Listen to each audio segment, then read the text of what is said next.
Guys, today I will be sharing how to make caramel custard pudding. This is a silky smooth custard that is steamed. It's slightly different from the texture of a flan. So if you want to make this, the steps are really simple and we only need few ingredients. So keep on watching and I hope you do like and subscribe to my channel. So first thing we're going to do is to make the caramel. So this is 1 cup of sugar, 2 tablespoons of water.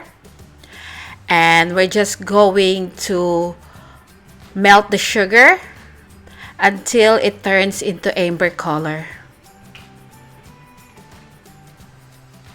The ingredients will be listed in the description box.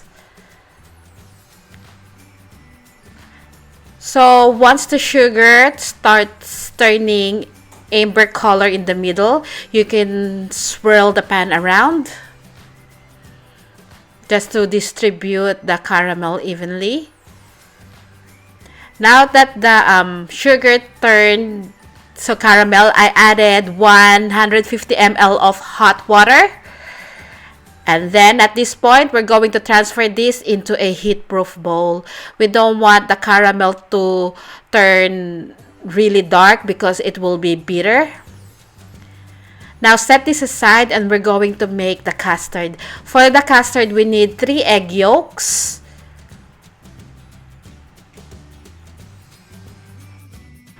1 teaspoon vanilla, 3 eggs, half a cup plus 1.5 tablespoon of sugar, 150 ml of cream, and 600 ml of fresh milk. So in a pot, combine the fresh milk, the cream, and the sugar. So using low heat, we're going to heat up the sugar, the milk, but we don't want the milk to boil. So we're just scalding the milk. Meanwhile, while the milk is scalding, we're going to combine the eggs. So that's the 3 egg yolks and we're going to add the 3 whole eggs. Remove the shell.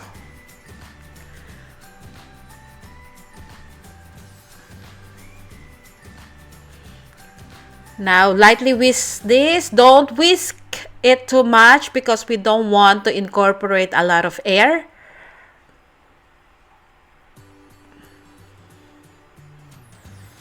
Now set this aside and wait for the milk to fully heat up.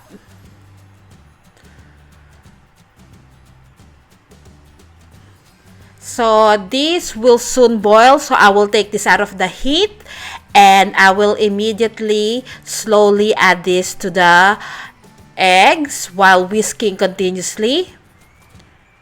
Don't add the milk all at once or else it will cook the eggs. So add the milk a little at a time while whisking continuously.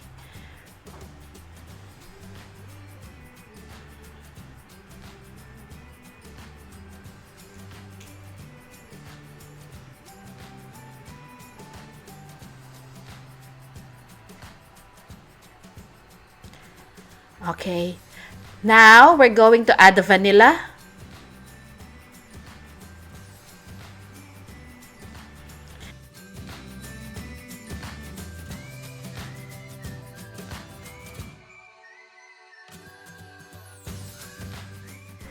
Now we're going to strain this twice.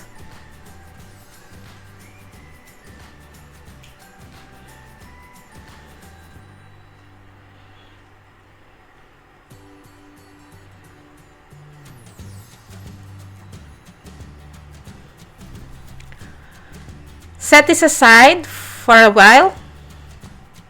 Now I'm going to add 1.5 tablespoon for this jar. This is a jam jar. Or you can use any container that you like as long as it's heat proof. And then I've got extra ramekins. For the ramekin, since I want to put this upside down or I want to remove this to the ramekin, I'm lightly spraying this with oil. And then using a paper towel, I'm going to remove the excess oil. So I can easily remove the flan or the custard pudding from the ramekin. So I'm adding 1 tablespoon of caramel on the ramekin.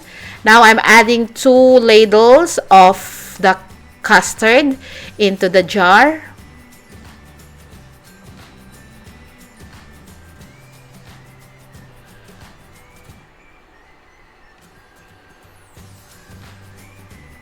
And then clean up the jar.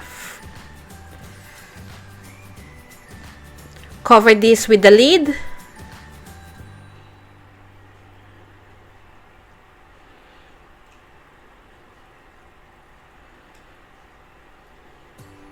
If you don't have lids for your jar, you can use foil. We just don't want water getting into the custard. And now with the steamer, what we're going to do is line this with cloth. This will slow down the heat that is coming from the bottom of the pan, so our custard will be very smooth. And then we're going to steam this for about 30 to 40 minutes or until the custard is set. And this is what they look like after it's been steamed. Let it stay in the fridge for at least 2 hours before eating this. And just to show you what it looks like,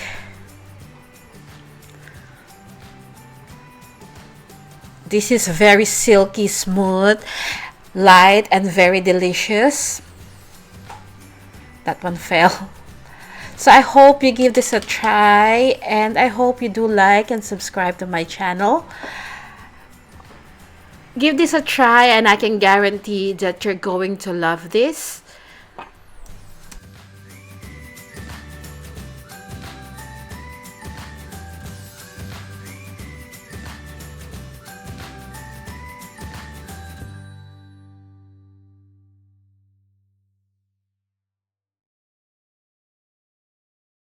And this is the one from the ramekin. The ramekin, since there's a little amount, you can cook it for at least 25 minutes. Thank you so much for watching, and I'll see you again next week. Bye!